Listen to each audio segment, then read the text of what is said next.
Good evening students. I hope आप सभी अच्छे होंगे। आप सभी का स्वागत है आपके अपने YouTube channel geographer Sandeep. I hope आप सभी की जो प्रिपरेशन है अच्छी चल रही होगी। आप लोग वही जोरों शोरों से लगे होंगे, है ना। चलिए, अच्छी बात है। और इसी बीच हम लोग अपना एक डिस्कशन कर रहे हैं, सेशन एमसीक्यू, है ना। जो ब्रह्मास्त्र सीरीज 0.2 चल रही है, most important MCQ 20 out of 20 का, है ना। और मैप वर्क अगर आपने नहीं किया अभी तक तो जाके कर लीजिए। भूदर्शन सीरीज 0.2 नाम से है ना। वो मोस्ट इफेक्टिव जो है फॉर द एग्जाम पर्पज 2024 में जो है आपका है। डिस्क्रिप्शन बॉक्स में लिंक भी है, या आप नीचे जाएंगे भूदर्शन सीरीज 0.2 नाम से सारी सीक्वेंस में 12 के 12 क्लास लगी हैं। 8-10 मिनट के वीडियो है। ओके, नाउ स्टार्ट करते हैं। आज डे थर्ड है। चलिए देखते हैं। वॉन ऑटोन बिस्मार्क, है ना, का संबंध किससे। ऑटोन बिस्मार्क का जो संबंध है, autumn Bismarck related from which country. Autumn Bismarck को एकीकरण का पिता माना जाता है जर्मनी के, ठीक है। तो इसका राइट जो है वो जर्मनी है। आप लोगों को करना क्या है, क्वेश्चन जो है इसके साथ जो और भी हम चीजें बता रहे हैं उनको फोकस करना है, साथ में लिखते जाना है आपको, है ना। ये जरूर कर लीजिएगा, क्योंकि सभी चीजें इस एक सिंगल क्वेश्चन में नहीं होती हैं। कुछ ऐसी बता दी जाती हैं जो आपके एग्जाम पर्पज से ज्यादा बेहतर होती हैं। अब आपको जर्मनी पता होना चाहिए, मैप पे कहाँ है। आपको पता होना चाहिए इटली, ठीक है, गैरीबाल्डी, है ना, मेस्नी, इटली के एकीकरण में बहुत भूमिका निभाई थी, ठीक है। और यंग इटली और यंग जर्मनी, वो जैसे मेस्नी ने बनाई थी इटली को फ्री कराने में। फ्रांस, फ्रेंच रिवॉल्यूशन 1789, 1789, है ना। और कौन, लुई 16वां था राजा फ्रांस का, ठीक। सेकंड है आपके स्क्रीन पर, इसका देख के आप लोग आंसर कीजिए कमेंट बॉक्स में। निम्नलिखित में से किसे 1871 ईस्वी में जर्मनी का प्रथम सम्राट घोषित किया गया। जब जर्मनी का एकीकरण हो गया था तो उसे सबसे पहले फर्स्ट जो है इम्परर किसे घोषित किया गया था। विलियम प्रथम को, विलियम द्वितीय को, फ्रेडरिक विलियम प्रथम या फ्रेडरिक विलियम चतुर्थ को किसे किया गया था। इसका जो करेक्ट है वो है आपका का विलियम प्रथम को। विलियम फर्स्ट जो है 1871 में जर्मनी का फर्स्ट जो है सम्राट घोषित किया गया था। आपको समझ में आ गया होगा। थर्ड है आपकी स्क्रीन पर आपको आज का क्वेश्चन 1789 1789 ईस्वी में फ्रांस किस प्रकार का राज्य था, है ना। जब यहाँ की जनता ने फ्रांस फ्रेंच रिवॉल्यूशन स्टार्ट हुआ, ठीक है, वहां पर किस प्रकार का राज्य था। राज्य की बात करते हैं, क्या असीमित राजतंत्र था, सीमित था, या गणराज्य था, ठीक है, रिपब्लिक था, गणतंत्र था, या डेमोक्रेसी थी वहां पर, प्रजातंत्र था। तो थर्ड का जो आपका करेक्ट होगा वो था असीमित राजतंत्र, क्योंकि वहां पर तो प्रजातंत्र था, प्रजातंत्र बाद में हुआ है, ठीक है, और तो था ही नहीं। अब फ्रांस का राजा कौन था, लुई 16वां, किस वंश से था, है ना, जिससे उसकी तो बुर्बो वंश से था। अब आप बताएंगे वाटरलू का जब वॉर हुआ था उसमें कौन डिफीट हुआ था और वाटरलू का युद्ध कब हुआ था। वाटरलू युद्ध फेमस है, ठीक है, एग्जाम में पूछा था वाटरलू का युद्ध कब हुआ था और वहां पर कौन डिफीट हुआ था, ये आपको बताना है कमेंट बॉक्स में। और जो भी कह रहा हूँ वो थोड़ा सीरियस लेते चलिएगा, जिससे आपको चीजें समझ में आएंगी। बाद में कहना सर आपने बताया था लेकिन हमने नहीं किया। तो अगर ये छोटी छोटी चीजें आप नहीं करेंगे तो इसमें मेरी गलती नहीं है ना। निम्नलिखित में से कौन सा देश केंद्रीय शक्तियों में सम्मिलित है, चलिए ठीक है, मानता हूँ। कौन सा देश है जो केंद्रीय शक्तियों में, मतलब central power during world war, है ना, कौन सा देश केंद्रीय शक्तियों में सम्मिलित था। अब आप central power and axis power, वो सेंट्रल पावर और एलीट पावर, ठीक है, दोनों का कमेंट बॉक्स में बताइएगा। और इसका जो करेक्ट क्या है, ब्रिटेन होगा या फ्रांस होगा, रूस होगा या जर्मनी। तो इसका जो करेक्ट है वह केंद्रीय शक्तियों में सम्मिलित था रूस, ठीक। फोर्थ जो है इसका करेक्ट है, घा मतलब फोर्थ का। फिफ्थ आपकी स्क्रीन पर है, और जैसा कि श्रीलंका में निम्नलिखित में से कौन सा बहुसंख्यक वर्ग है। हाँ, और एक बात बता दूं, कमेंट आप लोग करते रहिए इसका आंसर, कि इसमें सब मिक्स क्वेश्चन है, 3 है ना, 3 क्वेश्चन हर एक उससे आपको मिल जाएंगे, 4 हैं इसीलिए 12 है, ठीक। चलिए, श्रीलंका में निम्नलिखित कौन से बहुसंख्यक वर्ग था, तमिल, ईसाई, सिंहली या मुस्लिम। तो फिफ्थ का कौन बहुसंख्यक थे, इन बहुसंख्यक मतलब जो ज्यादा संख्या में, वो आपका करेक्ट हो जाएगा घा, यानी सिंहलीज। सिंहलीज जो थे वो ज्यादा हुआ करते थे, क्योंकि ये श्रीलंका के निवासी माने जाते थे, लेकिन वहां पर बुद्ध सिंहलीज, तमिल वो सिंहली हुआ करते थे जो इंडिया से गए हुए थे, इनका तमिलनाडु से संबंध था, है ना, और बुद्ध लोग भी हुआ करते थे वहाँ पे, और भी था, है ना। तो इसलिए, लेकिन हमको यहाँ पर बहुसंख्यक, इनकी संख्या ज्यादा होती है, उसे ही हम बहुसंख्यक बोलते हैं। तो श्रीलंका में कौन बहुसंख्यक था, सिंहली बहुसंख्यक हुआ करते थे, है ना। अगर हम भारत में मानेंगे तो पूरे भारत में नंबर दूसरे पे मुस्लिम्स हैं, ठीक। और तमिल जो हैं वो तमिलनाडु से बिलोंग करते हैं, और इनकी तमिल भाषा के आधार पर तमिलनाडु रखा, तमिलनाडु के नाम से जाने लगा। निम्नलिखित में से 6 आपके स्क्रीन पर है, निम्नलिखित में से कौन सा राज्य भारत का संघीय राज्य नहीं है। भारत का राज्य है जो संघीय राज्य नहीं है, फेडरल स्टेट नहीं है। कौन नहीं है, ऐसे कीजिए, उत्तर प्रदेश, महाराष्ट्र, पंजाब या दिल्ली। अब आप इसमें हम अगर बात करें तो पंजाब भी एक स्टेट है, उत्तर प्रदेश स्टेट है, महाराष्ट्र भी स्टेट है, पंजाब स्टेट है।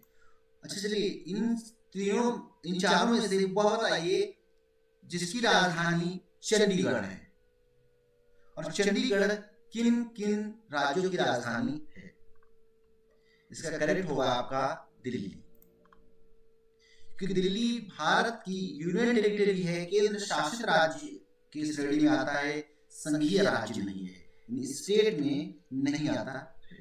तो घा आंसर बिल्कुल करेक्ट, दिल्ली का हेडक्वार्टर दिल्ली, भारत की राजधानी क्या है, दिल्ली में इंदिरा गांधी क्या है, इंटरनेशनल एयरपोर्ट है। उत्तर प्रदेश की राजधानी लखनऊ कर लीजिएगा, महाराष्ट्र की राजधानी मुंबई, ये एग्जाम में मैप में आपके पूछे जाएंगे। पंजाब की राजधानी है चंडीगढ़ पंजाब की राजधानी है, और किसकी, हरियाणा की राजधानी, ठीक है। पंजाब और हरियाणा की राजधानी, 2 राज्यों की राजधानी, वह कौन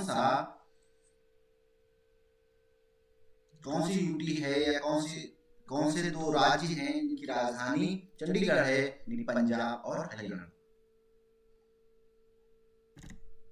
7th आपकी स्क्रीन पर है। पंजाब में भूमि निम्नीकरण, यानी भूमि निम्नीकरण, डिग्रेडेशन जो भूमि का हो रहा है, भूमि खराब हो रही है, निम्नीकरण तो खराब हो रही है, का निम्नलिखित में से प्रमुख मेन रीजन क्या है। चलिए बताइए, का गहन खेती, खा अधिक सिंचाई, गा वनोन्मूलन, घा अतिचारण।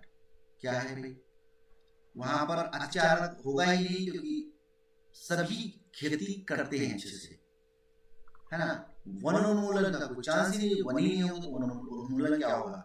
गहन खेती, वहां पर बड़े बड़े खेत मिलते हैं, कॉमर्शियल बेस पे खेती की जाती है, जहां पर सबसे पहले हरित क्रांति के आधार पर गेहूं चावल का उत्पादन सर्वोत्तम उसमें किया गया था भारी मात्रा में। तो इसमें सबसे कारण क्या होगा? अब ज्यादा उगाने के लिए, ज्यादा खेती करने के लिए अधिक सिंचाई, है ना। तो सात का जो है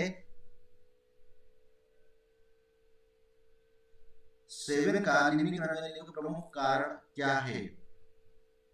अधिक सिंचाई।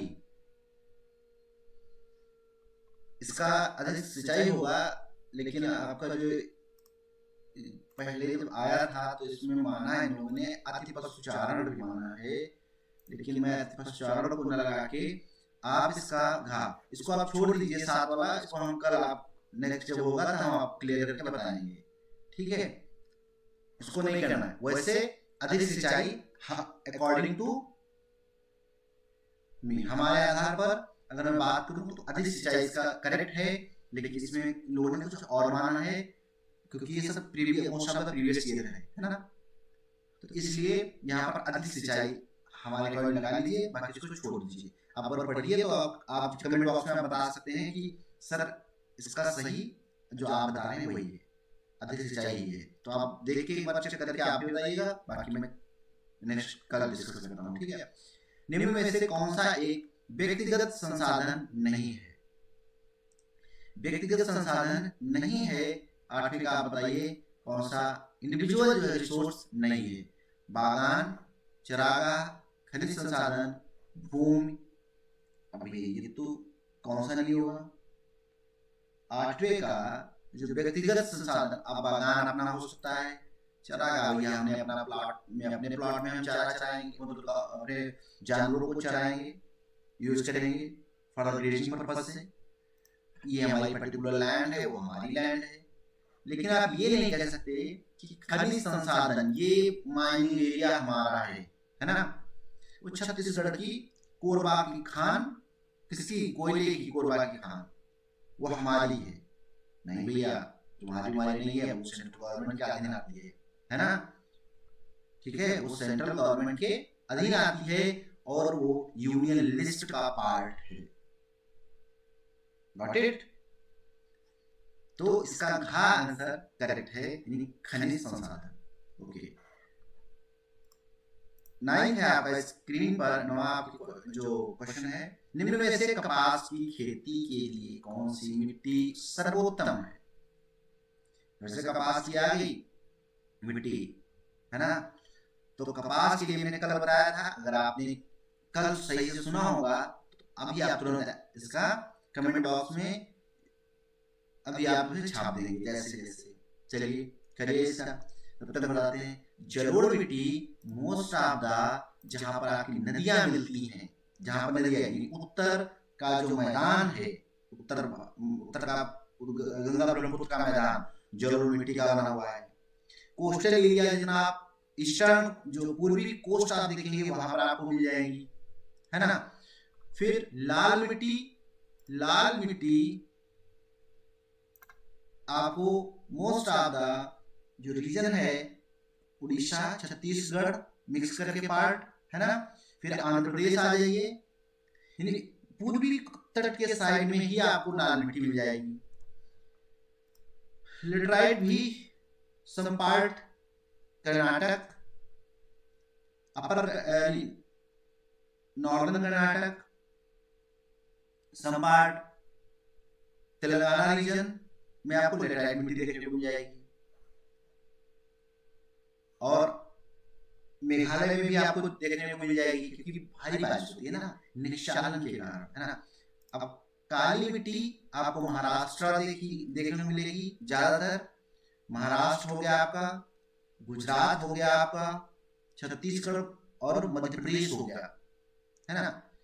कर्नाटक में भी मिलती है आपको, है ना। तो कपास की इसके लिए खेती किस मिट्टी से सर्वोत्तम है? आपकी गा सी यानी करेक्ट है, आपका गा करेक्ट है। ब्लैक सॉइल, कपास की खेती के लिए कॉटन कॉटन क्रॉप के लिए सबसे बेस्ट सुटेबल जो सॉइल है वो आपकी ब्लैक सॉइल है, काली मिट्टी है, जिसे रेगुर मिट्टी कहते हैं, जिसे कपासी मिट्टी भी कह देते हैं।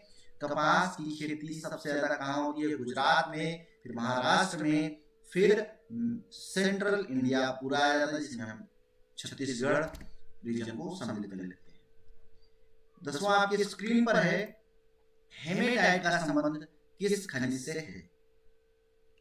हेमेटाइट का जो संबंध है वो क्या तांबा से है?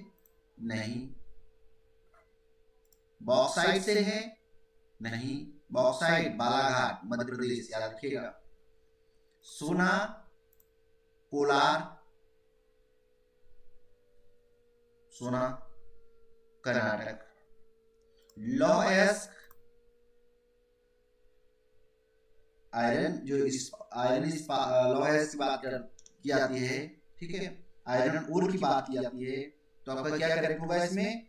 Iron ore. लौह अयस्क, hematite is a type of जो आयरन ओर है, आयरन ओर का, आयरन का एक प्रकार है, हेमेटाइट, मैग्नेटाइट, है ना।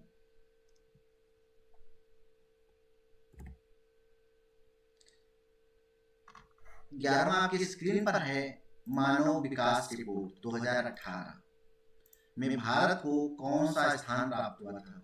अब ह्यूमन डेवलपमेंट रिपोर्ट सुनो, आपका काम क्या है? ह्यूमन डेवलपमेंट रिपोर्ट में आप 2022 को चेक करना या 23 को चेक करना, जो भारत का कौन सा स्थान है वो आपको आप नोट कर लेना है। नोट नहीं, हमको कमेंट बॉक्स में बताना है, फिर हम आपको कल बताएंगे। अब 2018 के आधार पर हम बात कर लें तो इसमें आपका 130वें स्थान पर था, है ना।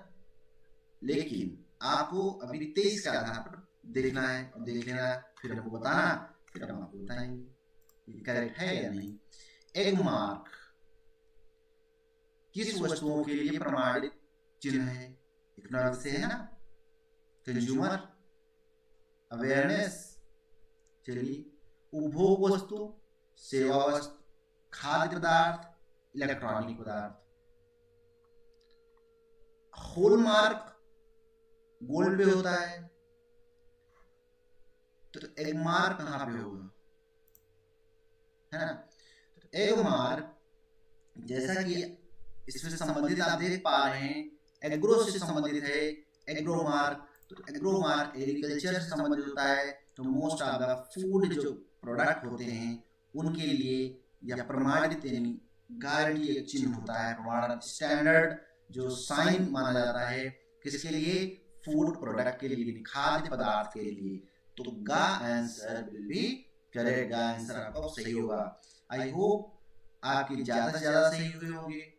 इनको कमेंट बॉक्स में आपको बताना है कि कितने 12 में से आपके सही हुए, और हमने जो जो क्वेश्चंस पूछे हैं उनको आप कमेंट करके कमेंट बॉक्स में जरूर लिखिएगा, क्योंकि लिखने से आपका जो नॉलेज एनहांस होता है ना।